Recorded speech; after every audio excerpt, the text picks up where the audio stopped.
Yo lo estuve pensando sobre la base de este último comunicado que sacó la CONFIEP y los gremios sobre el gobierno y como que olfateo que alguna conexión hizo el gobierno con algunos sectores como para promover algo así, ¿no? Yo pensaría que es posible, ¿no? Es una hipótesis, no lo puedo comprobar, pero pensaría que quizás algunos operadores del gobierno han llamado a alguien de la CONFIEP para decirle, oigan, estamos promoviendo Tía María, no le estamos poniendo impuestos a la minería, tienen exoneraciones los hoteleros, le estamos dando beneficios a los agroexportadores, no chanquen al gobierno.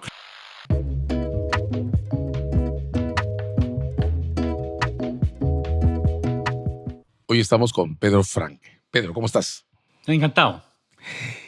Queremos conversar contigo sobre un texto que acabas de publicar. En medio de todo este clima, violencia, extorsiones, asesinatos, sicariato, desorden en términos de seguridad interior, tú has llamado la atención sobre el modo en que están reaccionando o no reaccionando los gremios empresariales, los capitanes de empresas, has dicho.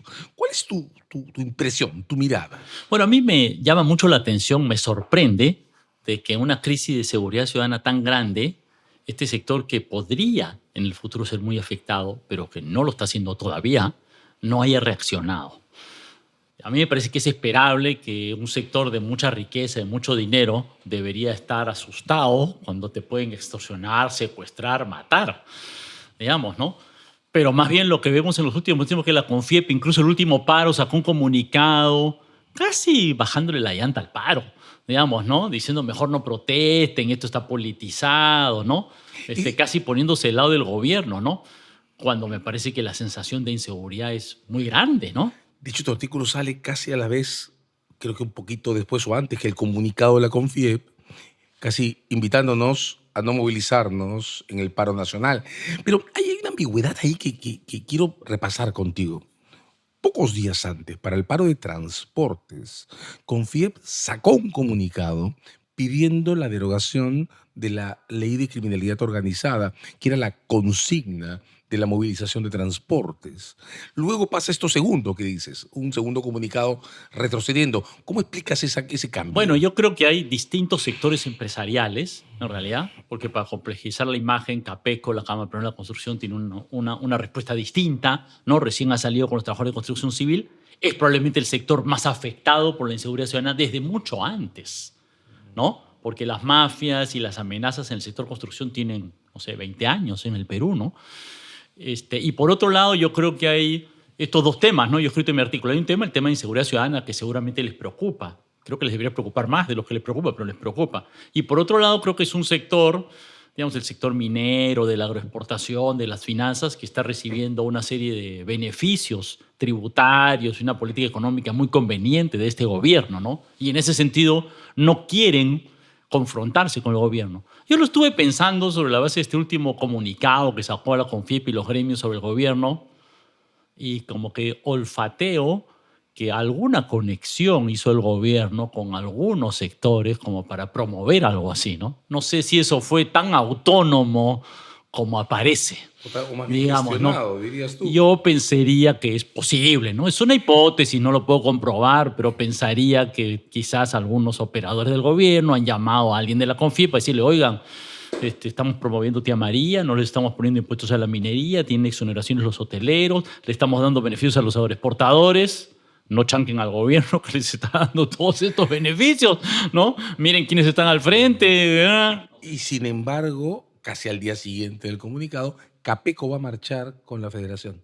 Bueno, ahí la explicación muy clara de ese contraste es por la afectación, posiblemente por la afectación y por los beneficios. Digamos, Capeco está mucho más afectado por la inseguridad ciudadana desde hace muchos años, como te digo, que, no sé, las finanzas o la minería. Digamos, ¿no? Tú dices, bueno, un gran empresario minero o de la agroexportación, hasta ahora no le afecta la inseguridad ciudadana. La construcción civil desde hace muchos años, tú sabes que hay unas mafias de la construcción, ha habido asesinatos en el sector construcción y los dirigentes de construcción civil hace, no sé, 10 años o algo así. Hay una lucha ahí, ¿no? Desde hace mucho tiempo. Entonces ellos están mucho más afectados y por otro lado tal vez no tienen tantas cosas positivas de este gobierno o no han tenido tantos beneficios especiales como otros sectores, ¿no? Entonces uno lo ve en el balance o en su sentimiento quizás, ¿no? Están más afectados y menos beneficiados. Ahora, Capeco y Construcción Civil, además, han comenzado a difundir, claramente con Rudecindo Vega, hasta que Rudecindo fue separado de su posición, este espacio de diálogo, concertación y acuerdo que prácticamente ha dejado al país sin huelgas generales de construcción civil durante los últimos 15 o 20 años. ¿Cuánto crees que haya en esta diferencia de compromiso hacia ese modelo de relacionarse con federaciones de sector que Capeco tiene con construcción civil y los otros gremios no tienen? Bueno, uno definitivamente es una experiencia muy interesante, ¿no? Es una experiencia muy interesante. Uno, en cómo ha mantenido la paz laboral, digamos, ¿no es cierto?, con beneficios para los trabajadores en los últimos años. En términos laborales es interesante. Es única respecto a que es una negociación por rama. Es cierto que en construcción civil pues, no puedes tener una negociación por empresa porque la obra es de esencia temporal, ¿no? Pero es interesante cómo ha tenido un buen resultado en lo laboral económico, por decirlo así.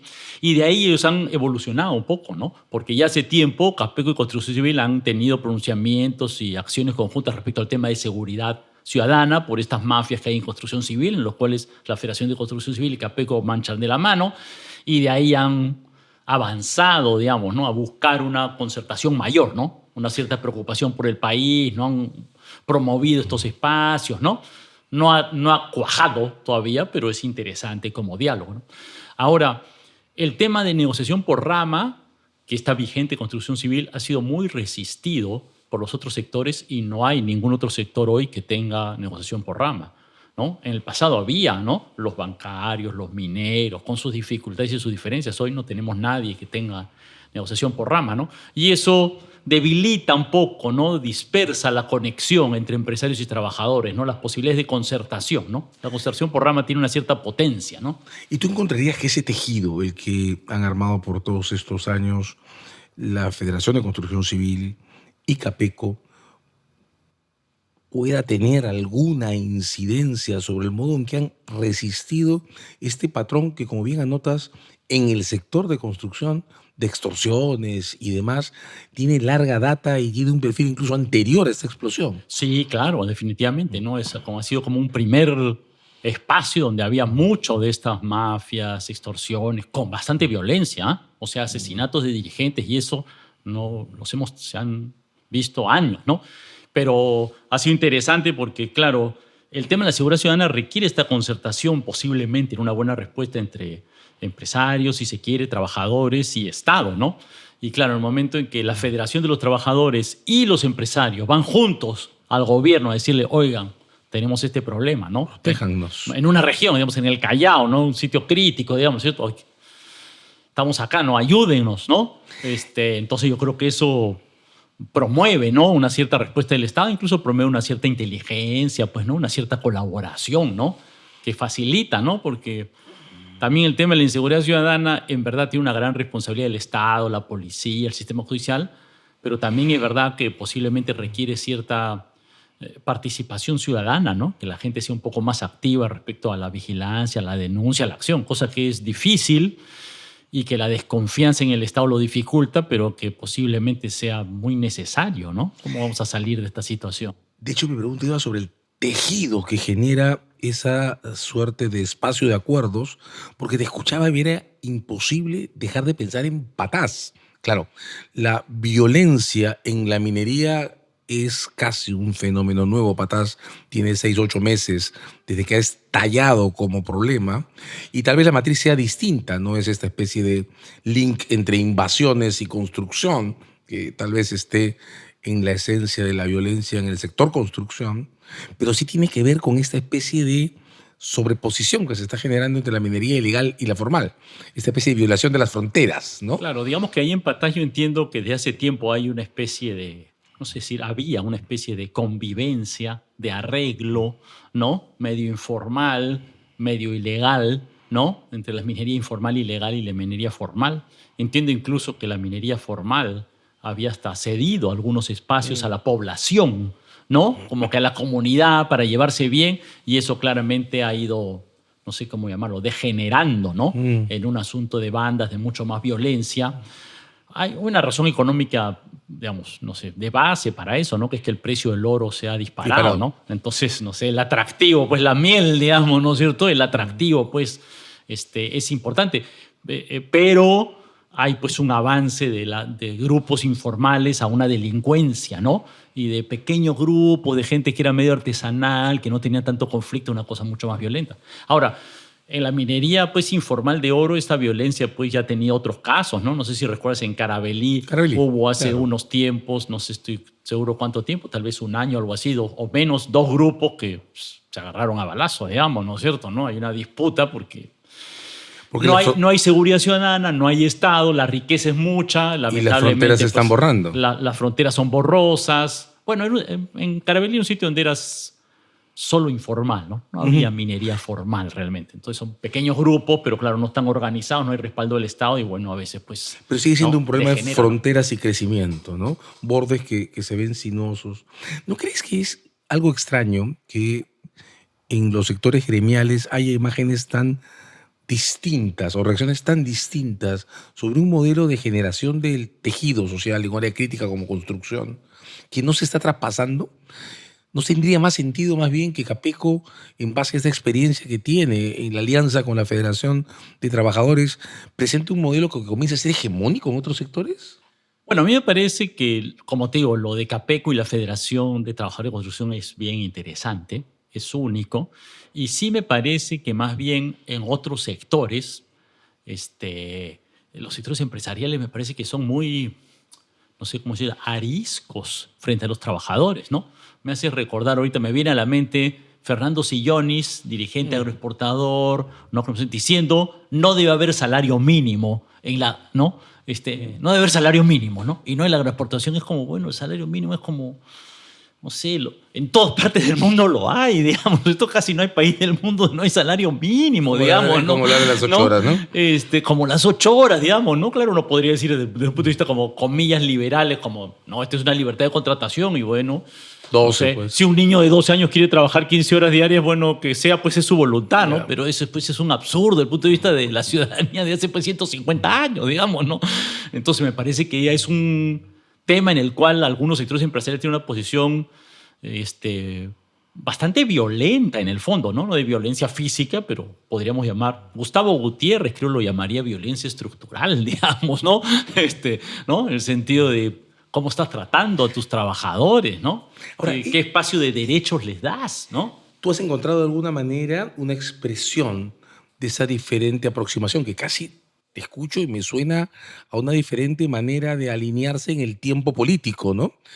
Tú decías, esta expresión de Sillonis tan dura, por ejemplo, suena más bien al discurso burgués del siglo XIX que al actual.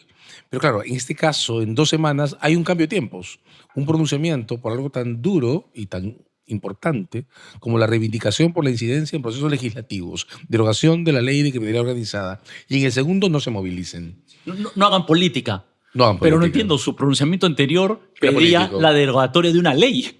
Claro, que es un evento básicamente político. Eso no es político, es obvio que es político. Ahora, Bueno, yo creo que ahí hay el recurso sencillo a la politización, ¿no? Para señalar al enemigo, ¿no? Como recurso narrativo. Como recurso narrativo, digamos, efectivamente, que creo que en redes ha sido bastante criticado, ¿no? Digamos, ¿no? Entonces me parece que no tiene mucho sentido, ¿no? Es esta lógica de lo político en sentido estrecho, del uso político para deslegitimarlo y desde luego señalarlos como enemigos, ¿no? Pero lo que tú señalas es interesante el cambio. Yo creo que el cambio entre un pronunciamiento y otro muestra, no sé si la ambigüedad o la dificultad de decidirse, ¿no? Entre dos razones. Y esa dificultad de decidirse, esa dificultad para articular perspectivas temporales sobre lo público, sobre lo político, sobre todo esto, ¿puede tener que ver con fisuras? Te lo digo porque esta extraña modificación narrativa en la CONFIEP ocurre en el mismo momento que la señora Chirinos, que forma parte de los grupos de mayoría que controlan el Congreso, sale a pedir la vacancia de Dina Boluarte. El Tribunal Constitucional, que creo que la apuesta mayoritaria era que iba a convalidar la división de 4-3 en la votación de casos de inconstitucionalidad, voltea la votación y el cuarto es en contra del Congreso. Y de inmediato en el Congreso, pues la señora Pacheco está acusada de ser caviar, reformista y todo lo demás. La señora Pacheco es una mujer conservadora que cree en lo que cree y ya está. Súper conservadora. ¿No es cierto? Entonces, digamos, estas volteretas pueden ser leídas como fisuras en Bueno, progresión? claro que sí, ¿no? Ahora, pero son fisuras que tienen que ver mucho con la coyuntura, me explico, ¿no? Es un gobierno que se ve, no sé decir derrumbándose, pero se ve, pues, es difícil de defender, ¿no? No sé si viste, ¿no? Como este medio internacional ha dicho, es la presidenta más impopular del Del mundo, mundo. ¿no? Pero más allá de la impopularidad, es como la inseguridad ciudadana no está resolviendo cosas básicas, ¿no? Tenemos un déficit fiscal de 4%, la situación se ve muy mal manejada, ¿no? Entonces, me parece que es lógico también de que hay un sector que puede haber estado a favor del gobierno, pero que cada vez ve que las cosas son más preocupantes, van peor, y esto tiene una lógica, para algunos política. Yo creo que algunos sectores políticos que están diciendo, que están calculando, como el personaje que tú mencionas, diciendo, bueno, si Hay yo que sigo... salirse de acá. Claro, hay que tomar la distancia, y para marcar la distancia lo hacen gritando, ¿no? Me explico, ¿no? Haciéndolo estridente, ¿no? Yo dije, ¿no es cierto? Claro, quieren borrar con eso los 2 años anteriores, digamos, ¿no es cierto? Pero bueno, es una, no sé, es una narrativa política, ¿no? Tú dices, no, gritas, y tú dices, yo, y dice eso, ¿no? Porque los políticos sienten, creo, más claramente que cada vez, pues, están... Los políticos que defiendan al gobierno, los congresistas que defienden al gobierno, las fuerzas que defienden al gobierno, cada vez sienten que se están amarrando a un, no sé, a un bloque de cemento que se está yendo al fondo del mar, ¿no? Entonces ahí me parece que, claro, pensarán que no les afecta, pero algunos están calculando que sí les afecta y quieren desprenderse. Esa es una razón, la política. Y la otra es la razón de la gestión económica, ¿no? O sea, yo creo que hay sectores empresariales diversos, tal vez no tan identificables, que dicen, bueno, esto ¿a dónde va, no? Te explico, ¿no? Que vamos a aguantar año y medio más con este gobierno, con esta inseguridad creciente. Y como yo digo en mi artículo, a mí me parece que ese es un cortoplacismo muy severo, porque esto está creciendo. Y esto puede, no lo podemos asegurar, pero puede crecer muy feo, digamos, ¿no? Ojalá que no. Pero esto puede ser algo... O sea, si lo comparamos con las bandas de narcotraficantes, bandas armadas, organizaciones criminales de mayor nivel, que me parece que hay en otros países de la región, todavía estamos, digamos, uno ve otros países de la región y podemos estar peor, ¿ah? Bueno, Podemos ir a peor, ¿ah? Ojo, ¿ah? de hecho, Y eso... hace poco pasó por aquí Rubén Vargas y nos contaba que la frontera con Brasil, el Comando Verbelo, que es prácticamente una milicia ilegal en el Brasil, está instalado ya articulando explotaciones mineras ilegales con plantaciones de cocaína. Y claro, si hablamos del Comando Verbelo, estamos hablando de una milicia en forma, una cosa de otro nivel. Ahora, además de los tiempos, esta diferente comprensión sobre el entorno, Capeco en una alianza continua, productiva, con la Federación de Trabajadores del Sector, al otro lado resistencias, casi dirías, me pareció entenderte, casi atávicas hacia el hecho de relacionarse con trabajadores. Tú en tu artículo mencionas puntos de alianza por interés, una suerte de clientelismo que podría estar sucediendo todavía, las relaciones de determinados gremios con el gobierno. E incluso eso es lo que quizás te lleva a especular sobre la posibilidad de que el teléfono haya provocado el cambio de la narrativa. ¿Qué está pasando Bueno, en esas alianzas? hay una visión de distintos sectores, ¿no? Desde izquierda hasta muy de derecha, de que una forma de entender, digamos, el modelo económico peruano es decir que esto es mercantilismo, ¿no? ¿Sabes? Desde el punto de vista muy liberal, también la crítica dicen, bueno, el modelo peruano no es liberal, es mercantilista, ¿no? Lo dicen algunos voceros de ese sector, que es muy distinto al mío, pero se ve así, ¿no? Y se ve así porque uno dice, bueno, hay la exoneración tributaria especial para el sector de la agroexportación, hay la exoneración especial para el sector de hoteles, hay la medida especial para tal otro sector, y como que cada uno va buscando. Y esa búsqueda está hoy presente en el Congreso, ¿no? O sea, hay el proyecto de ley para darle más beneficios a los agroexportadores, y juega en pared el ministro de Agricultura y Dina Boluarte con el Congreso. Todavía no sale, ¿no? Pero pues sería el problema. Hay el proyecto de ley para aumentar las exoneraciones tributarias, postergar a los restaurantes y hoteles, ¿no?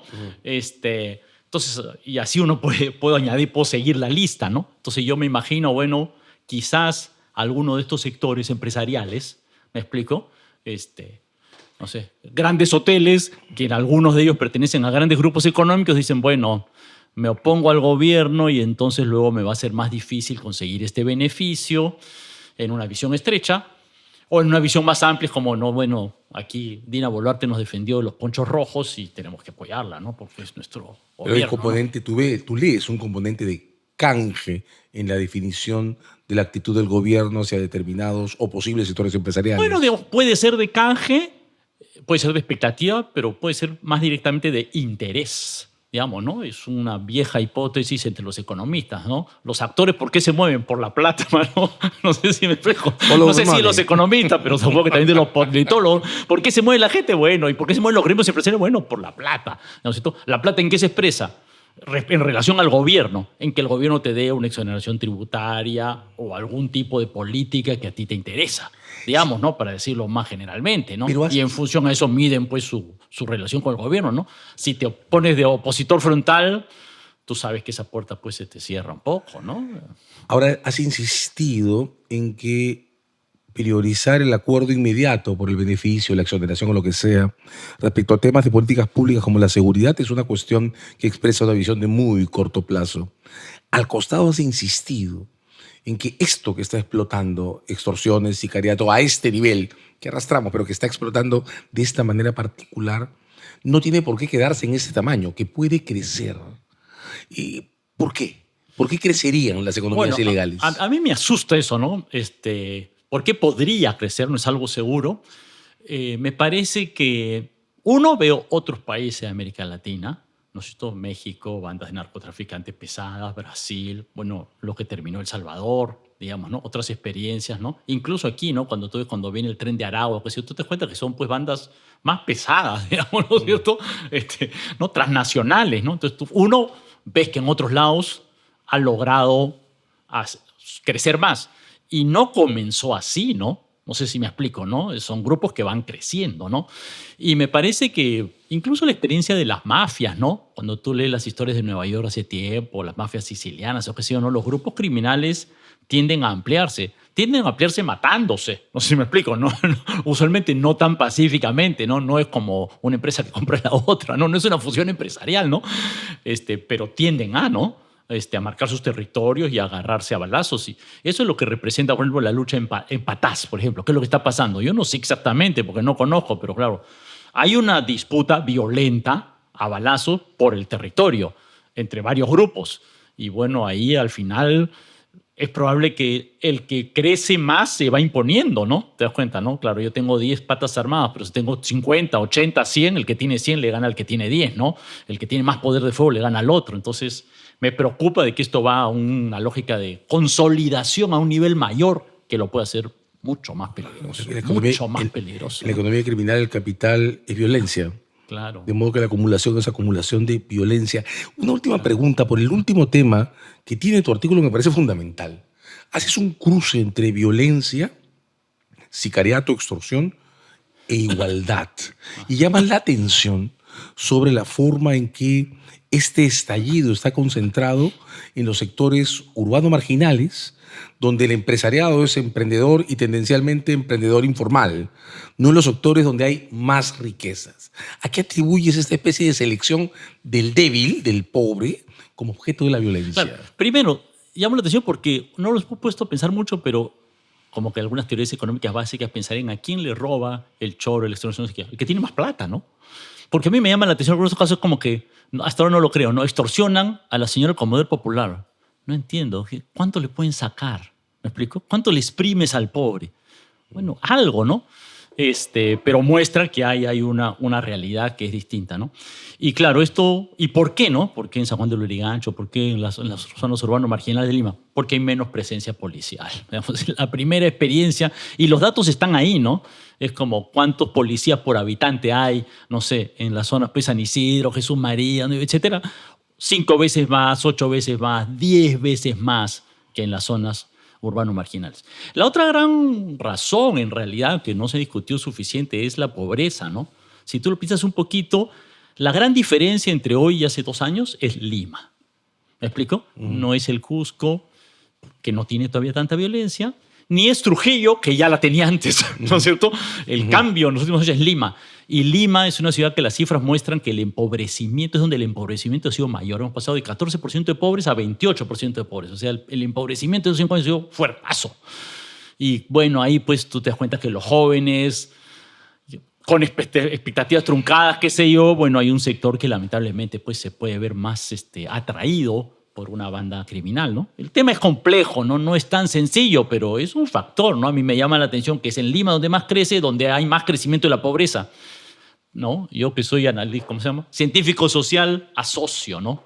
Asocio las dos cosas. Eso tiene que ver con la desigualdad que hay en Lima, pues también, ¿no? Suena perverso, ¿no? Porque suena que entonces el nivel de violencia que tenemos ahora puede ser instrumentalizado como un reforzamiento de las fronteras entre zonas urbanas marginales y zonas centrales, como si casi la violencia pudiera llegar a servir para controlar las zonas que tienen menos radicación con los puntos de acumulación de capital.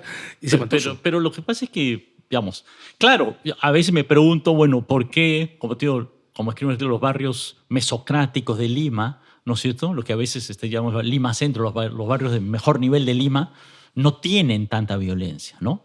En las redes suena mucho, ¿no? Yo creo que Jesús María, como un caso, suena un montón, pero parece que es mucho menos que lo que hay en otros distritos, ¿no? Y la primera explicación es porque en los distritos como San Juan del Lurigancho hay mucho menos policías. Pero me parece que es cerrarse los ojos al pensar que eso se va a mantener así.